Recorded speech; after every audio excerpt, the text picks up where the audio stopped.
Hello everybody and welcome back to another video. It's another video. I'm gonna get 2 of these done. Hopefully. I did one earlier. Obviously. It'll be posted tomorrow. This one will be posted the day after tomorrow. And then, so on and so forth. Today we are reading His Reasons. It's a Todoroki X-Rayer fanfic by AshleyH713. Today we're going to do Season 3, Chapter 8. This is part 25. Should write that down. Totally forgot to write down all the information on what today's video was. So I'm going to do that now. There we go. That's good enough. I can write down the day later. Yeah, let's begin. Amari watched the Nomu's approach as she opened the box of pills with her tied hands before dumping a couple on the floor. Then she turned around sharply and picked up the objects, emptying them into her mouth in a single motion. This was it. She had to give it her everything if she wanted to survive this. Her chest started to burn slightly as a familiar sensation caused her wrist to light up in a gold shimmer, burning the ropes off her hands and freeing her from her prison. Standing up slightly, Amari surveyed the monsters that were only a couple feet away and began to think of a plan. Her pills had a limit, so she needed to get this done quickly if she didn't want to die. Then, balling her hands to the side, she thought for the ones waiting for her. Todoroki, her class friends, her parents, and even her brother. She needed to get through this, for them. Regardless of how Katsuki felt about her now, Amari knew she had to survive. She narrowed her eyes in determination before setting off, racing towards the Nomus, with her hands raised and fire in her chest. It was all or nothing now. One of the Nomus swung its fist down, but Amari was able to slide under its arm easily, dodging the attack completely and aiming for the monster beside her. Letting her hand glow with warmth, she then slammed her hand into its chest, causing the area to sizzle and burn around it.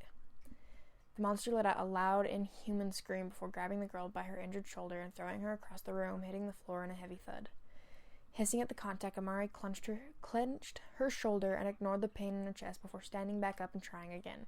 She couldn't defeat them in groups. Somehow she knew she had to separate them into one-on-one fights. So this time, instead of repeating her last attack, she raced forward and lifted her hand out, creating 3 gold circles on the floor around each of the creatures. Then one by one, the domes raised to cover the Nomu, burning their skin as it made contact with her gold matter. As it held them in place, Amari got to work on the others, now turning around and speaking mostly to herself. "Now it's just you and me. Come at me with all you have." The Nomu screamed at that, racing towards her all at once, for the girl only to jump up into the air, explosions at the ready. She quickly thought of Katsuki and the lessons he taught her over the last couple of days. Feeling her palm spark to life, Amari let off a small explosion, distracting the Nomu and having them become disoriented for a moment. Good, it was working. Then, before they could process the attack, she outstretched her hand again, this time landing on the Nomu's back and slamming her hand into the surface roughly. The monster screamed as Amari's hand shimmered, burning its back all at once and creating a large, gaping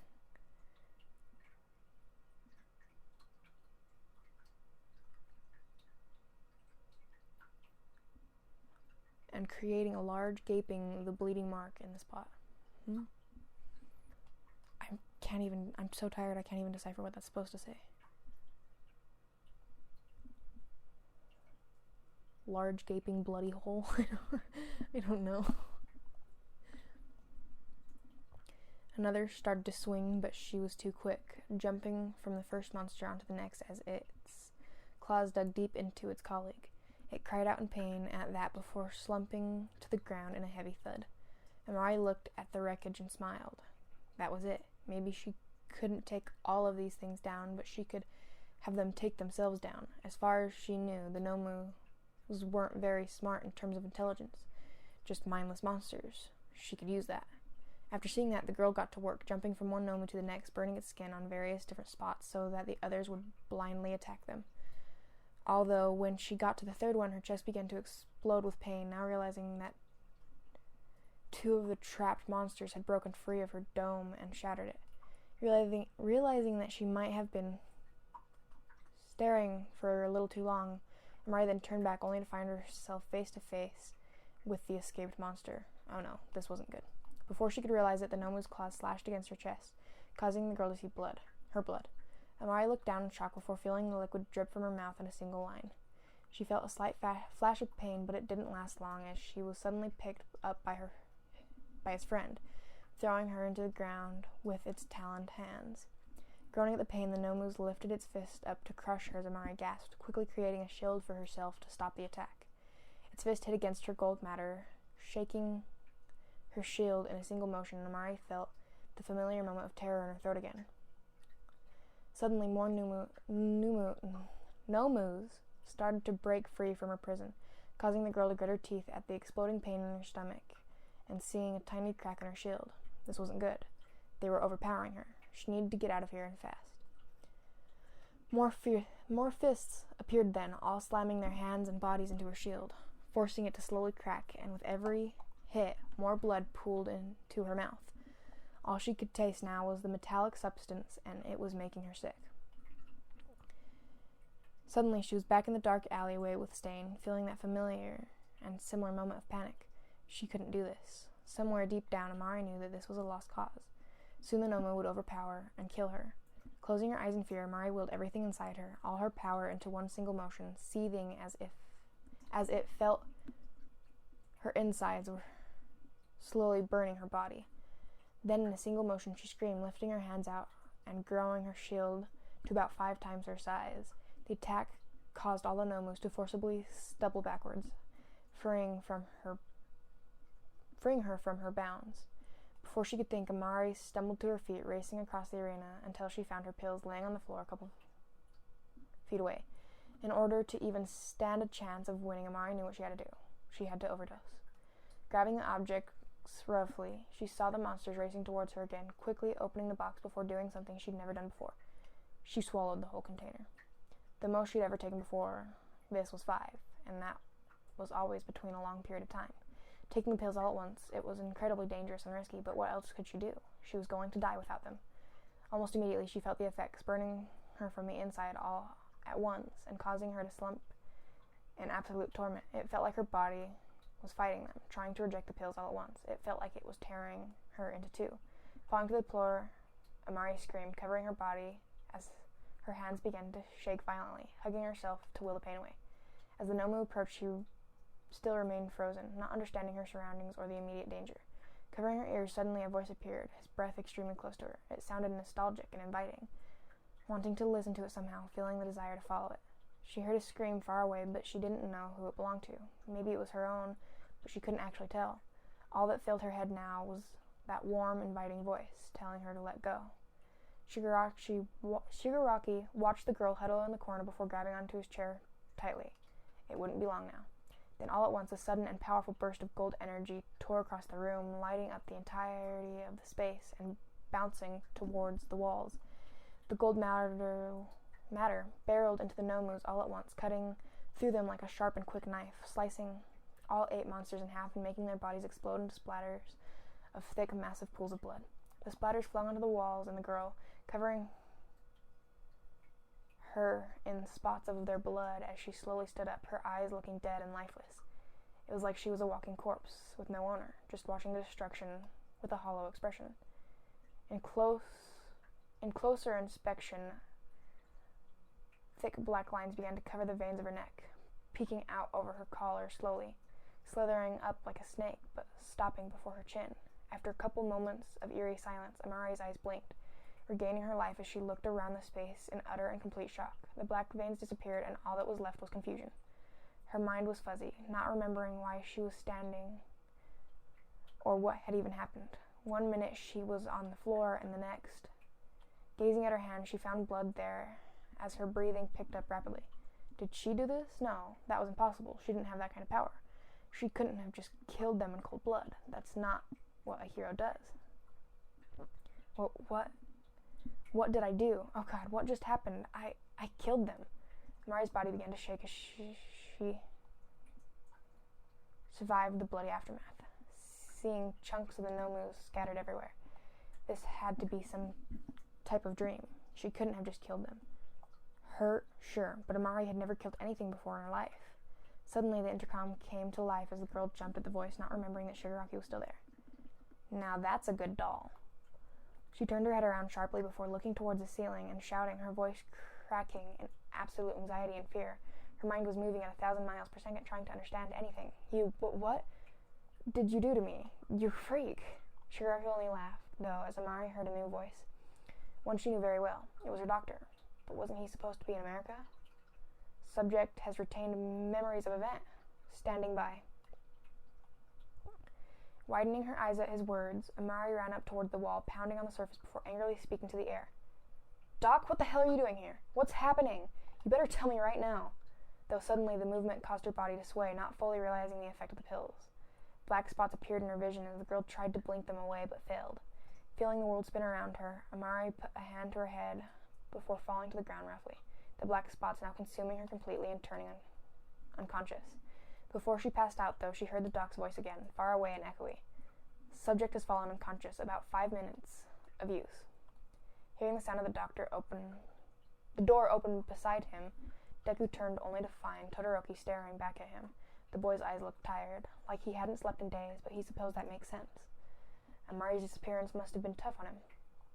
How are you feeling, Midoriya? He sat up in his bed at the question before smiling sadly. I'm getting there. Seems like I overdid it again. What about you, Todoroki? How are you? There was silence then as he watched his friend lower his eyes to the floor, almost sad. Deku then realized that he misstepped. Of course he wasn't all right. Right, sorry. Then he changed the subject quickly. I know Kachan was looking for you. Is he okay? Recalling a conversation on the rooftop, Todoroki couldn't possibly think of Amari's brother as okay. In fact, he was an utter train wreck. But where he showed it on the inside, Bakugo showed it on the outside. He shook his head in response slowly.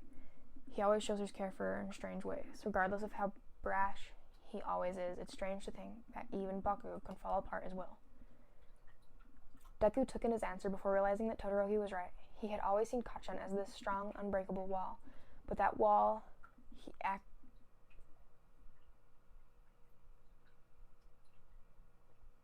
But the way he acted to Amari's disappearance, it was almost human. Looking towards the boy again, he noticed circles around his eyes and tried to reassure him. But I'm proud of you, Todoroki, for remaining so calm. I know it can't be easy. Although, what he got wasn't what he expected, watching the boy shake his head once, his eyes a tiny shade darker than before. That's not it, Midoriya. Deku then turned to Todoroki only to gasp. He looked like he was just barely hanging on, seizing on his words. I'm afraid if I react anymore, then I will truly do something I regret. The truth is, I'm furious. I want nothing more than to barge into that villain's hideout and make them sorry for taking the one I love. I want to make them beg and pay for what they've done, but we have to be smart, for her sake. The air around the boy was rather intense, Deku watching as he then pulled out a book that was left by Amari. Todoroki lightly touched the cover like it was glass. Then he opened the surface and pulled out a piece of paper, showing it to his friend. I found a lead on where she might be. There is an abandoned warehouse at the edge of town that's shown to have villain activity. I'm leaving tonight. I came here to ask you if you wanted to come with me, Midoriya. His friend gasped at that, sitting up in his bed. Maybe he was wrong to assume Todoroki was calm. He seemed to be just as dangerous as Bakugo. Wait, Todoroki, you can't. We already promised to let the pros take care of it. Yet Todoroki cut him off, narrowing his eyes in response. I promise nothing. I will not just stand by and wait while Amari is out there hurt, alone and afraid. It doesn't matter what it takes. I would do anything for her, so regardless of what you decide, I'm going. The amount of love and admiration he had for the girl was overwhelming, knowing very well that he would probably die for her if it came down to it. What they had was really special, but yet it still worried Deku. I understand you're worried, but what can we even do? We are just kids. Back at the training camp attack, we couldn't stop them. What makes you think we can do it now? Thinking about his question, Deku did have a point. They were just kids, but that wasn't about to stop Todoroki. Balling his hands into fists, he replied, It doesn't matter if we're just kids. We have to try. I have to try for her. Then he looked up at the boy, determination in his eyes. So, are you going to join me? A small moment of silence appeared, then as Deku opened his mouth, only for another voice to beat him to it. I'm in. The two blinked in surprise, only for Todoroki to frown at who the voice belonged to. It was Shinso, standing in the doorway silently. Something you need? Davina? What? Is there something you need? I was watching. Shut the door. Shut the door. Get out. Shut the door. Davina, I'm gonna shut and lock the door if you don't shut the door. Shut the door. All the way. Shut the door. I gotta go shut the door.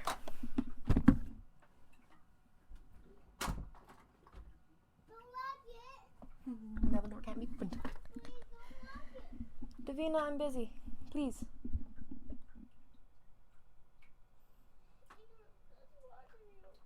No. And I said no, Davina. Go hang out with Mom. We're gonna continue reading. What was that? Okay. Deku called him out first. Shinso, what are you doing here? Strolling into the room, the boy crossed his arms before speaking. He also looked deprived of sleep, but the two weren't sure if that was normal for him or not. What you said about Amari, I'm in. At the sound of her first name, Todoroki's stomach did an unpleasant turn, not liking how familiar he was addressing her. Since when have you called her by her first name? Although Shinso didn't take any intimidation, instead thinking about the girl in question. Since she took a bullet for me. His response was certainly surprising. Todoroki remembered how she told him she was shot and frowned. She took a bullet and got herself hurt for him. That certainly made him uneasy. You're the reason she was hurt? Shinso's eyes saddened, then, glancing towards the floor roughly. Don't look at me like that. I don't like it either. That crazy girl did it on her own. Yet Todoroki still wasn't pleased. Maybe she wouldn't have if you stopped dumping your problems onto her. Shinso shook his head at that, feeling a sense of irritation build up in his throat. He was acting like he wanted her to get shot. I think we both know that's impossible. She likes to shove herself into danger one way or another. Maybe you should know that, being her boyfriend and everything. Deku seemed to notice the tension, turning slightly awkward. Guys? His words caused the two boys to break their glares. Todoroki sighing in exasperation. He knew about Shinso's quirk and strength, not finding it useful in this situation. He wasn't even in the hero course after all. Regardless, you would just get in the way. We can't afford to make any mistakes that would hurt Amari. I won't allow them. Shinso raised his brow at that, taking a challenging step forward. Whoa, hold on. Just because you are some rich kid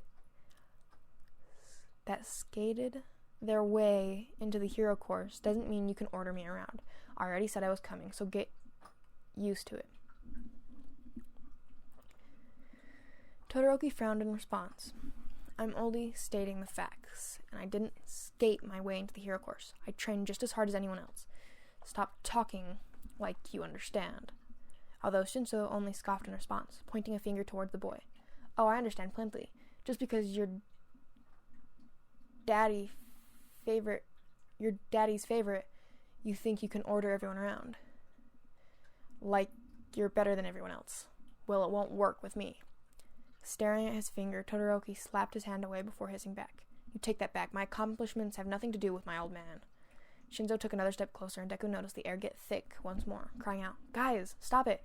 None of this is helping. Think about Amari-chan. She wouldn't want you two to fight. At the name, the boys froze. Shinso speaking first.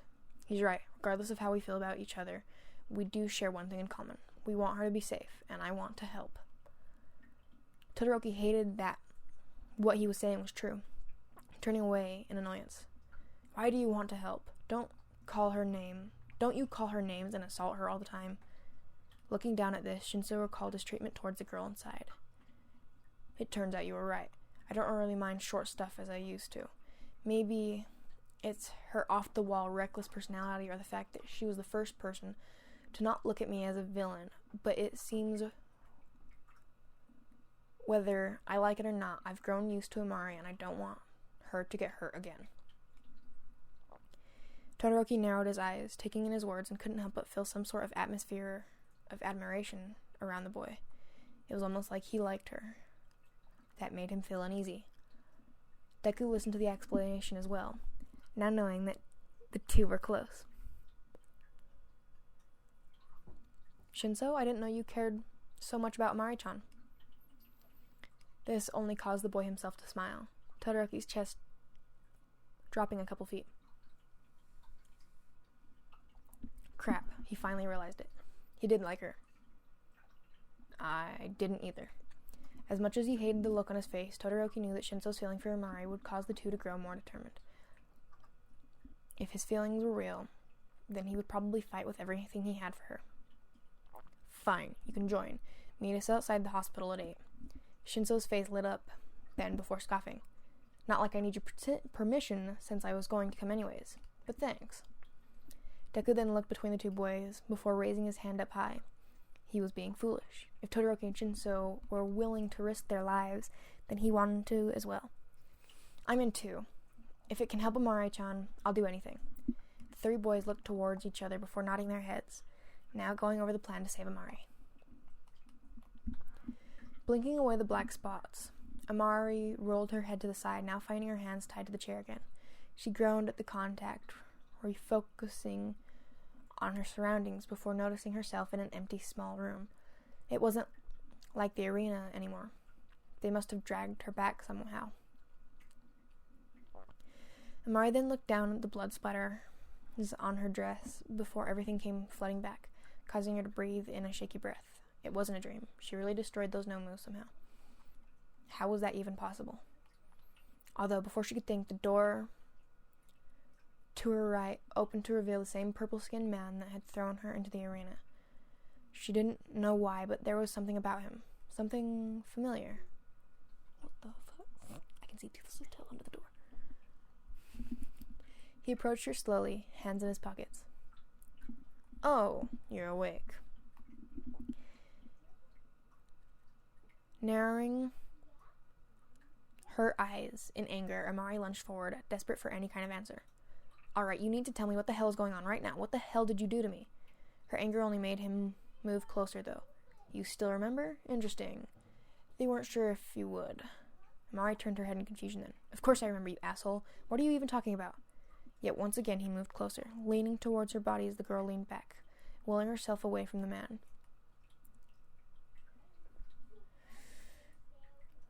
Hey, what are you doing? Get away from me.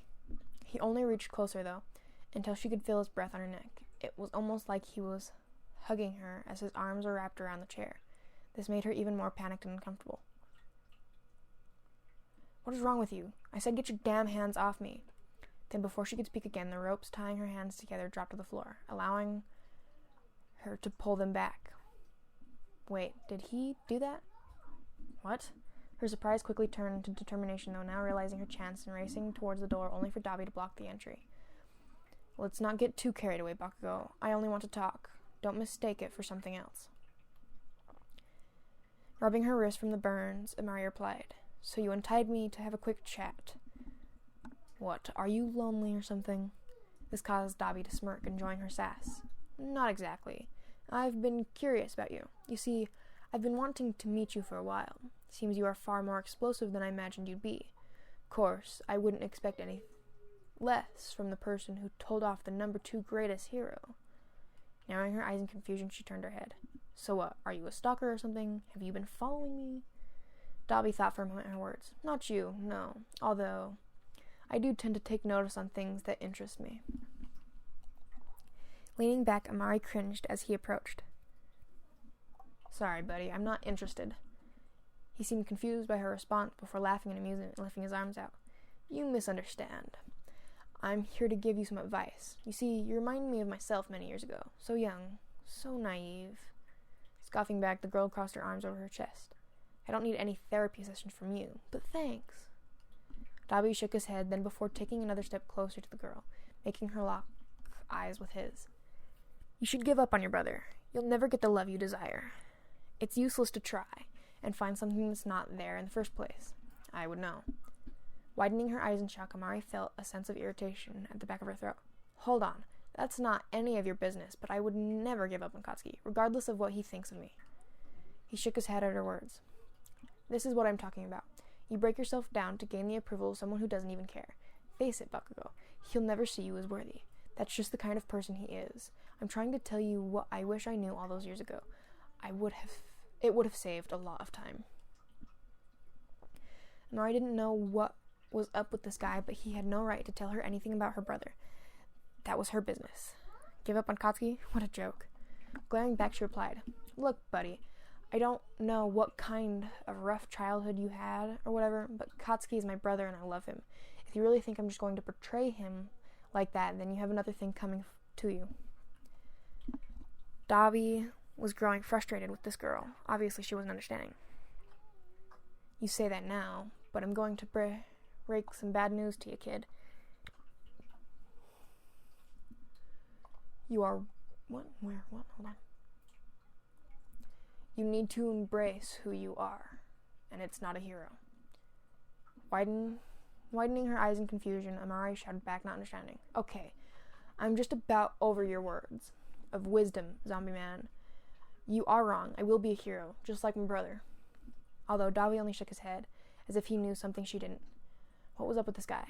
Why was he so against her fighting for Katsuki? It wasn't any of his business.